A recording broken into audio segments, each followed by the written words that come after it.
Thanks for being here tonight, and thanks for Amu for welcoming us. So this talk is going to be about logging in general, but also the OSLog framework in particular. It's going to be a little intense, so I'm going to be a bit quick and fast on some slides.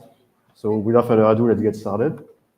But just usual stuff. Nice to meet you. My name is Adam. So this is my third CocoaHeads talk. I'm currently an iOS and macOS developer at ProtonVPN. And also, like another speaker, I used to be like a jailbreak tweak developer, and I'm still really into everything reversing related.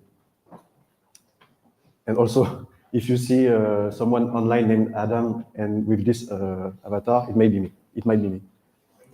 So logging, what is it? I mean, I think you all know what logging is, but what APIs do we have at our disposal to do logging? So maybe you've encountered this one if you did some C programming, so printf.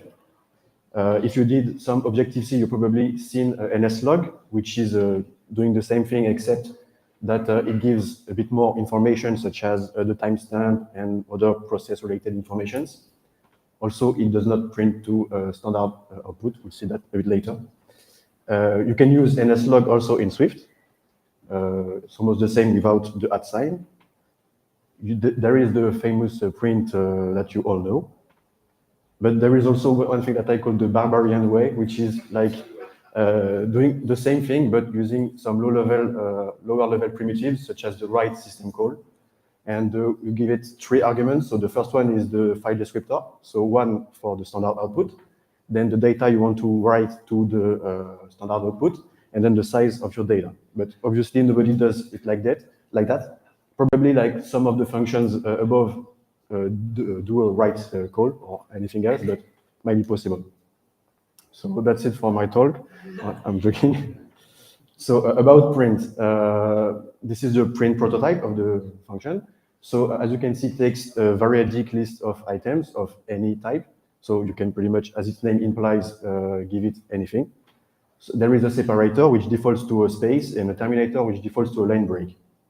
So if you're using print, prefer doing like something like this. If you want to print 3 variables, just take the benefit of using the variadic list and give it var1, var2, var3 instead of giving a string and doing some interpolation to print the variables inside the string. And same thing, like if you want to print some text in front of the variable, use the variadic list instead of always interpolating the content. So as I said, benefit from the terminator and the separator. And also, there is a variant of the print function, which is debug print. It has the same signature. The only difference is that it would prefer printing the debug description. So if your object, well, instance of anything, struct or object, is conforming to a custom debug string variable, it will prefer this description. So, okay, that's nice. That's about standard output, but what about the standard error? So there is a variant of print. This one, it's the same prototype, except that it takes an additional parameter, sorry. So the output parameter of type of the generic type target, and there is one constraint on this target generic type, which is to conform to the text output stream protocol, which is a very simple one. It just has one constraint, which is to have a write method. So you give it the string, and then you're expecting the instance to write it somewhere. So in our case, some sample code I just found on Stack Overflow, and I found it pretty nice. So we are leveraging the file handle API from the Foundation framework. We're just grabbing the standard error descriptor or file handle, and then we're making it conform to the text output stream protocol. We're implementing the right requirement, converting the string to a data instance, and then writing to it. And then you can print to the standard error with this. And also this sample code works on Linux, since in Swift 6, the Foundation framework is now available on Linux as well. So I used to think that importing Foundation would not make it work on Linux, but I tested it, and it works in the same way as on macOS. So about the fundamentals, about logging.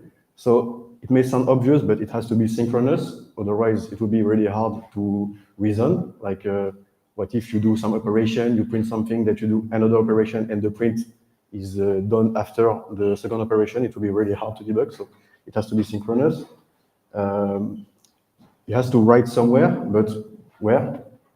Like, as I said, you can write to file descriptor. So again, on Unix system, 1 is the standard output, 2 is the standard error.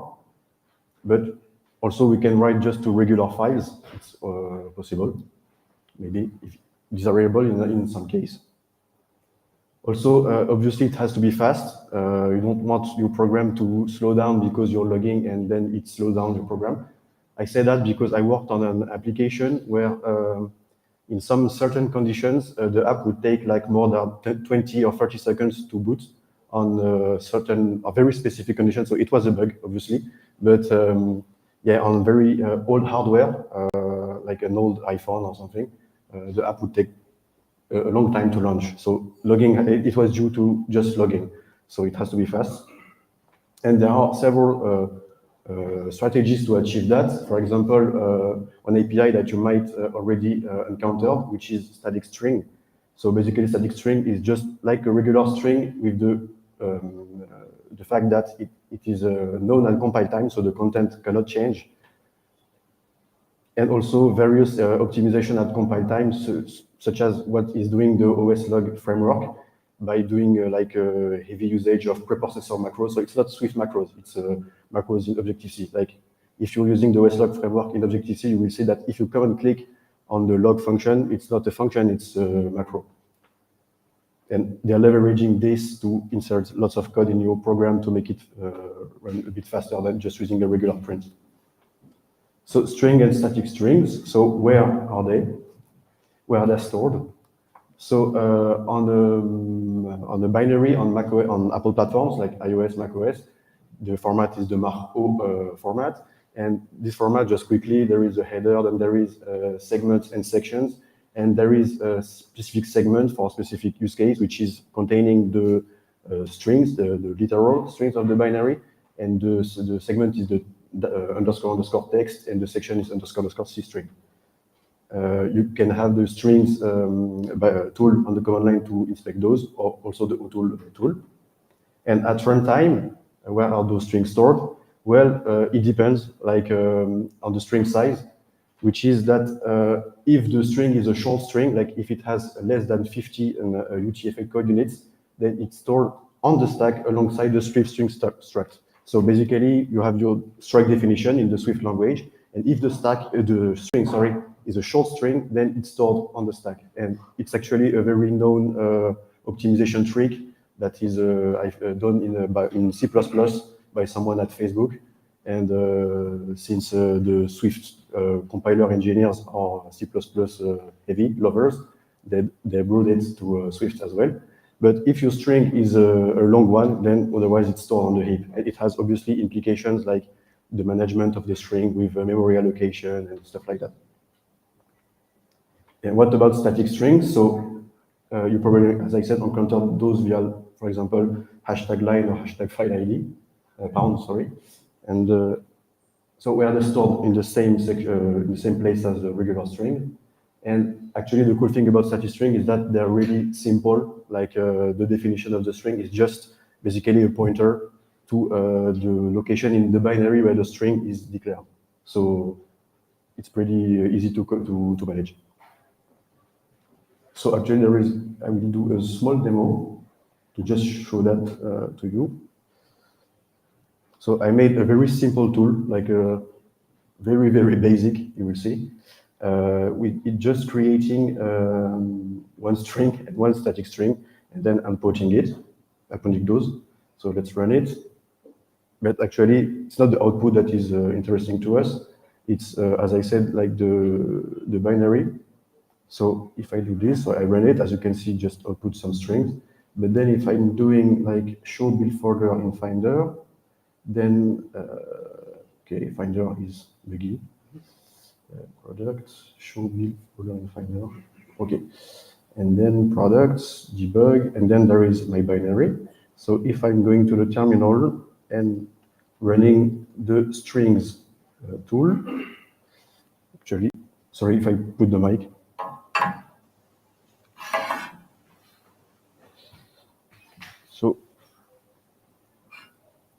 So I'm running the strings tool with the binary. As you can see, it just found the strings that are defined in our product, in our binary. So it's pretty obvious. But as I said, there is also like the section tool, the OTool tool, which can give us lots of information about the binary itself. So if I run it,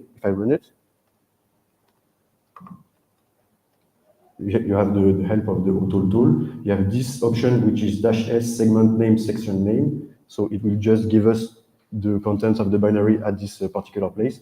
So if I'm running it, so OTool -s. So actually, I just already ran it. So text and then the path, very long.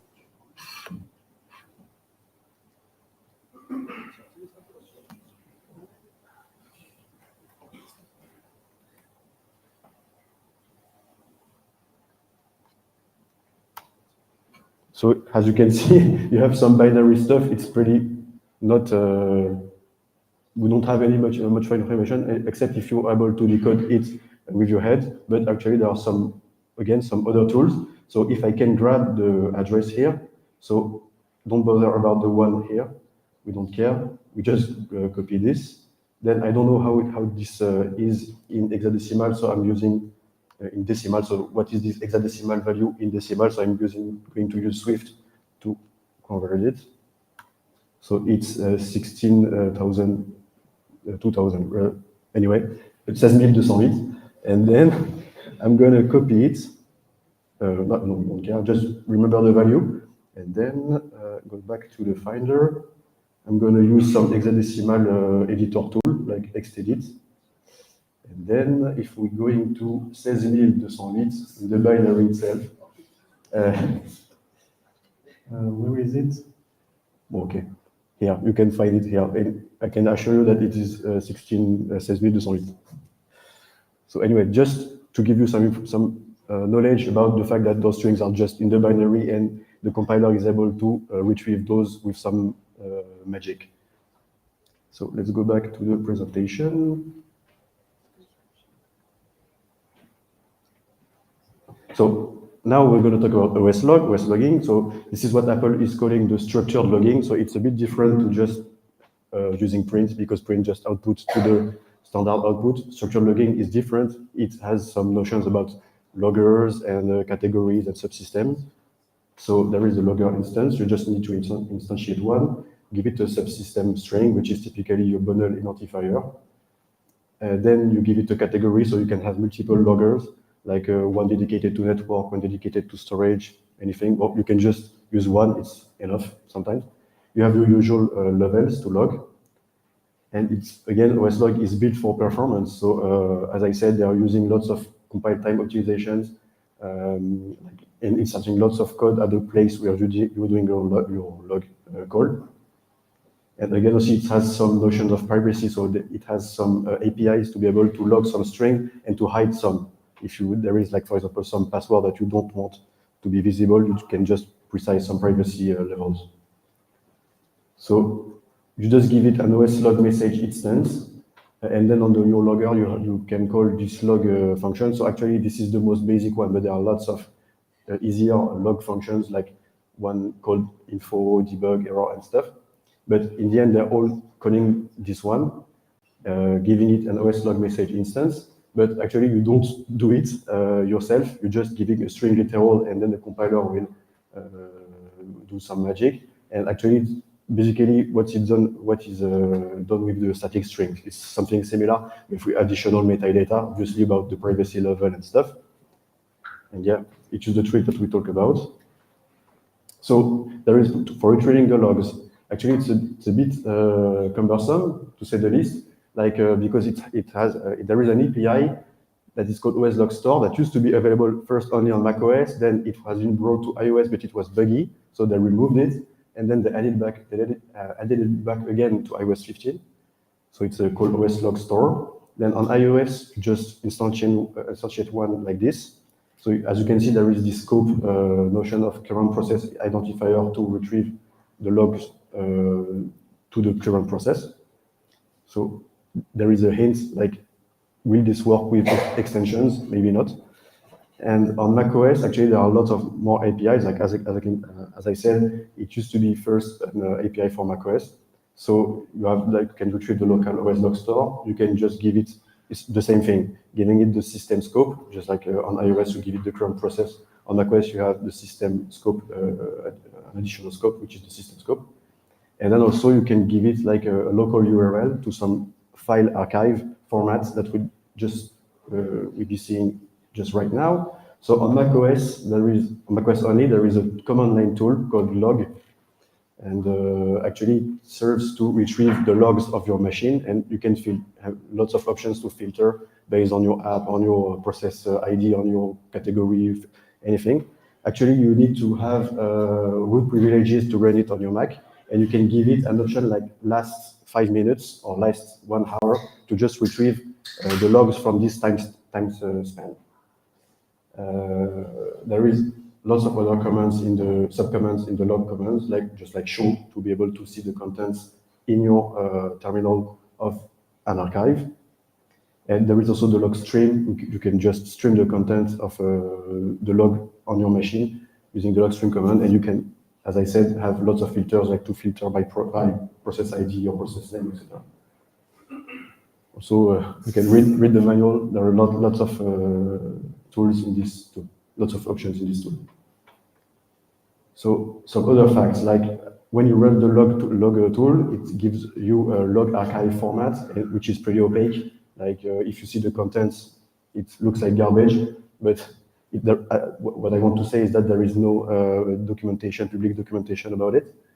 So you just have to trust Apple tools. You can use the console app, or as I said, the log show command, and give it the file. And you can also inspect it programmatically with the OSLog store URL API that I showed you earlier. And there is also this notion of profile to be able to disable or enable logs.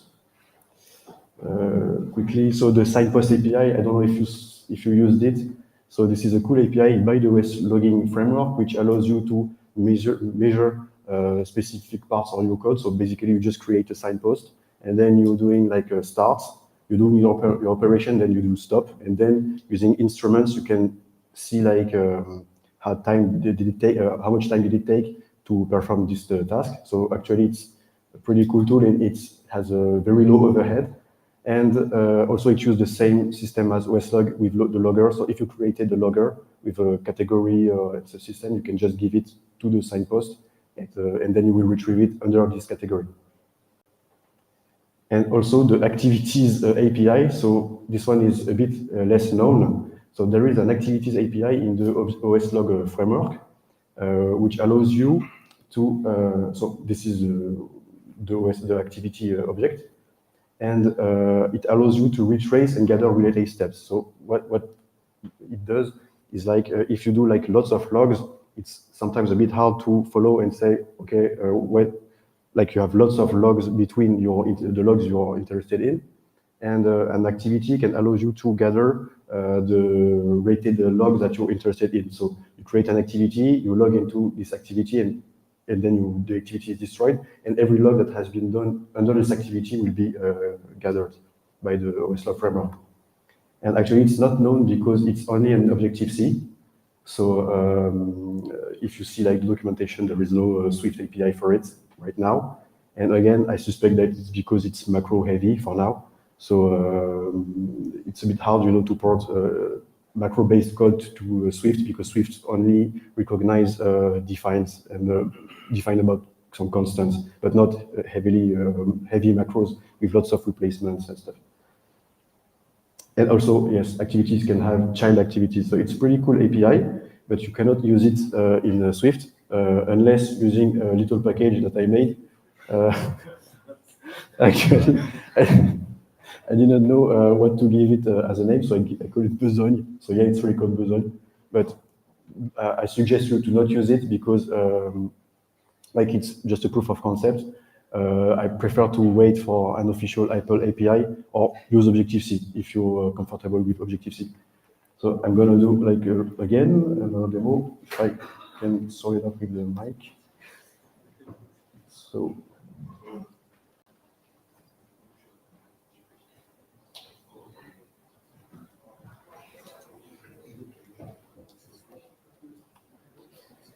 It's good.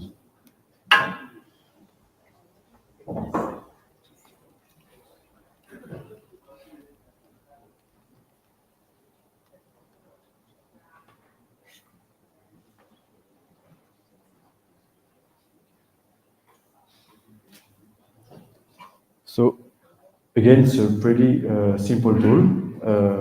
So it's almost the same. Just now we're calling an intensive work function. Also, I'm importing, like as I said, the besogne. I'm always laughing about the name actually, besogne, and also another package that we'll talk about. And and now you can just, as I said, create a logger instance. We will call this intensive work function that is creating a besogne. And so basically it's an activity. And then you're calling the apply API, you're doing operations like just logging, and then we're going to do a very small loop. And in this loop, we're calling a function, little work, that we just create another activity. And we can also use another API of activity, which is enter, leave. So you enter, and instead of like here, giving it a closure, you can just do enter, then do lots of stuff, and at the end do leave, do a leave. So I'm logging stuff, and what I will do in this function is every time the number iteration is even, we will just generate a random number. And actually, it is leveraging an awesome package that I made, which is called Swift parity. And what it does is basically just checking if the number is even. So it's a bit of a troll, but anyway. JavaScript style. So I'm going to run it. So we're going to see some output, obviously. It's doing stuff, but here the output is not interesting. The cool thing is going back again to the terminal. I will do like a log. Actually, I have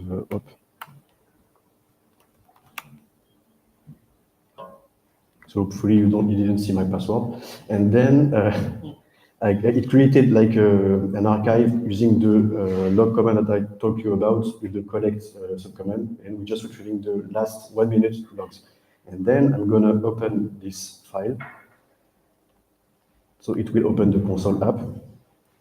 So there is lots of logs, maybe private information, I hope not. And so it's a log about the system on my Mac. And in those logs about every process running on my Mac, there is my process that I just launched. It was a really quick one, just generating random number. So I just clicked here on this activities pane, and then I'm gonna filter to CocoaHeads. And so it filters with my activities, and as you can see, there is the intensive work activity, and then there is this little work. So here you have the logs, little work 1, little work 2, it is even generating a number, and every log is related. So if during this time there are lots of other logs by other process, with this tool like activities, this API, you can just filter a lot of those. 3 or 5, 5 or 5. Okay. So pretty basic. So let's get back to the presentation. So OSLog, is it perfect? No. There are lots of drawbacks. The first one, as I said, as you saw it on iOS, it's per process. So you got to give it the scope, which is the current process. So if you have extensions, it's a bit cumbersome to use. It's also while the process is running, because what happens if your process just crash and you want to retrieve the logs of an earlier run, you're screwed. Unless you're doing some extra stuff like retrieving the logs and writing those two files, but it's inefficient. It's Apple only. And there are lots of rants about it online, because it really looks like a framework made by Apple engineer for Apple engineers, even though they advertise it to use it. So it's kind of cool, but as you can see, there are APIs that are not even available on Swift. So other solutions for logging, there is maybe this package that maybe you tried, which is called SwiftLog. Actually, it's a pretty cool package. First, because it's done by Apple, so it's pretty serious. Like it's maintained. So this is the URL. It's cool because it's cross-platform. So if you're doing like Swift on server and stuff, SwiftLog is a good solution. And even on iOS or macOS, you can just use SwiftLog. It's pretty easy to extend, really easy to use. Again, another solution, one that I found on GitHub by someone that I had the chance to meet at WWDC this year. It's a very cool package called Chronicle. And according to the author of this package, who is a genius, by the way, so it is fast, just like OSLog. It is persistent, so unlike OSLog, if your process crash, you can retrieve the logs after. And it's structured just like OSLog. So this is the URL. But again, sorry, it's experimental. According to the author, don't use it because it's just a proof of concept. But again, it shows you concept that if you want to write your own solution, you can just be inspired by what it does. And actually, there are lots of stuff, but I don't know if I'm short of time. But anyway, I will just skip this slide. But if you want to see like what it does, so it's using again also macros, Swift macros, and it's pretty smart. So it does what OSLog is doing almost in the same way. So you're calling the macro with pound hashtag log, then with the logger instance, and so your log. So here it's just a simple string app launch, and what it does is like I just expanded the macro. It does pretty much what OSLog is doing. So lots of stuff, not that complicated, just analyzing the message, like seeing if it has some parameter that it has to interpolate.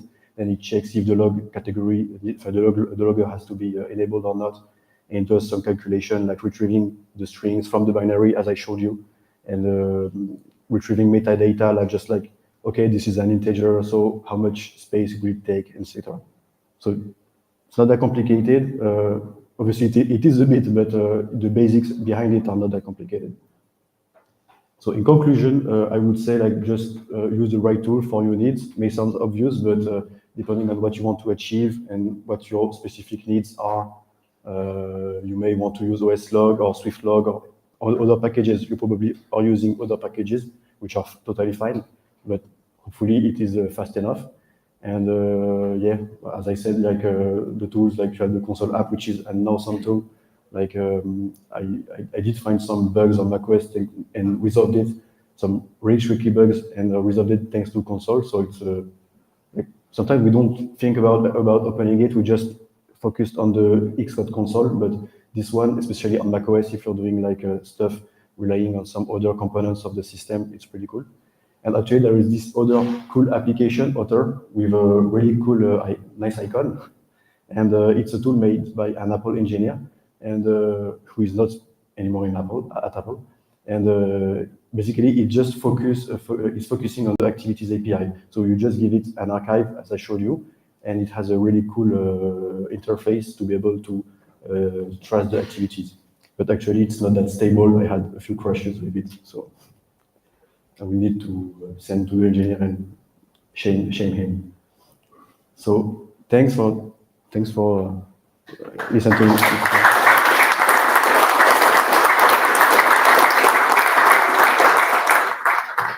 If you want to see the sources, this is basically the documentation and the manual pages and some blogs. Do we have some questions? Yes.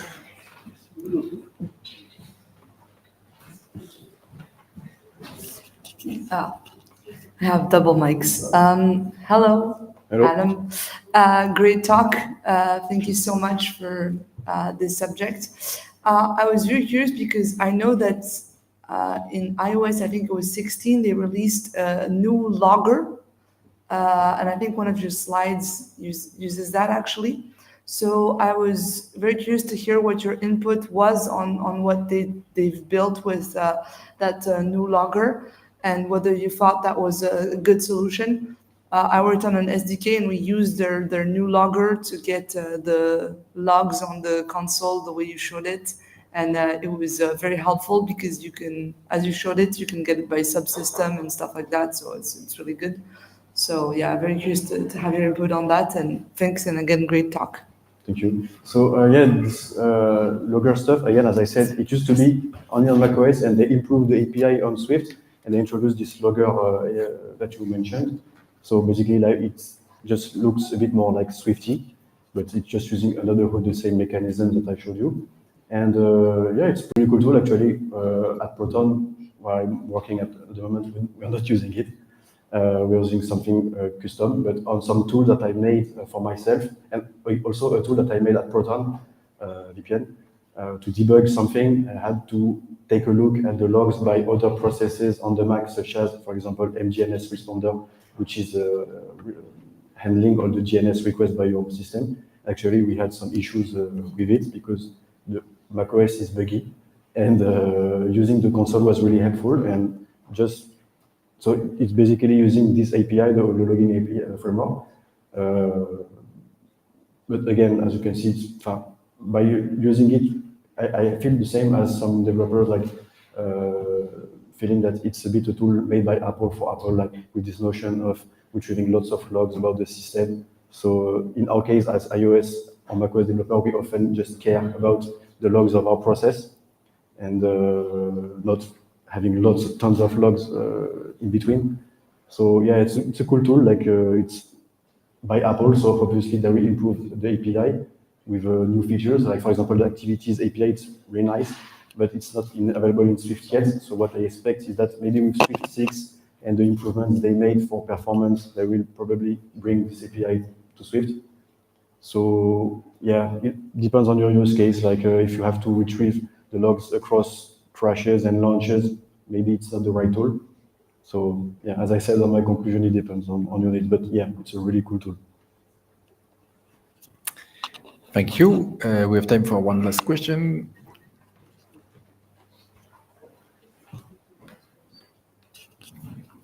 Hello, I have just one question about the activities API. Yeah. Usually when you have a logger that supports this kind of behavior, either it's super hard to have multiple activities running at the same time, and the logs going into the right activity, I would say, or either it's not supported at all. It's like just one activity and everything goes in.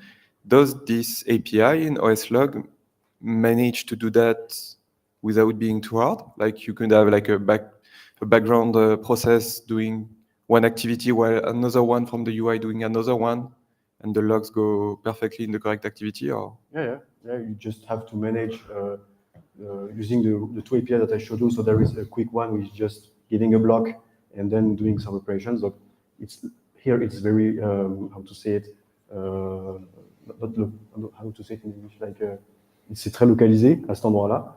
But in some other use cases, like if you relying on lots of components, lots of classes with lots of APIs, then there is this other API which is the scoping API. So you just creating a scope and doing whatever you want in between. So you're not just limited by the closure, and just can retain the scope. And whenever you finish, you just leave. And everything that has been logged between those two calls, even just loggers on how to say it, child activities, will just be gathered automatically. Actually, myself, I just did this simple example, like just having one child activity, but by taking a look sometimes at the log archive that I made with my Mac and using the tool by the guy, the author tool that I showed you at the end, I see some Apple logs, and sometimes they're doing like, I don't know, maybe 5 or 6 nested activities. So it can perfectly handle this. But as I said, you feel that it's a tool made by Apple because like they are managing so much processes with lots of XPC communication and stuff. So yeah. Okay, thanks for the answer. Thank you, Adam. Thank you.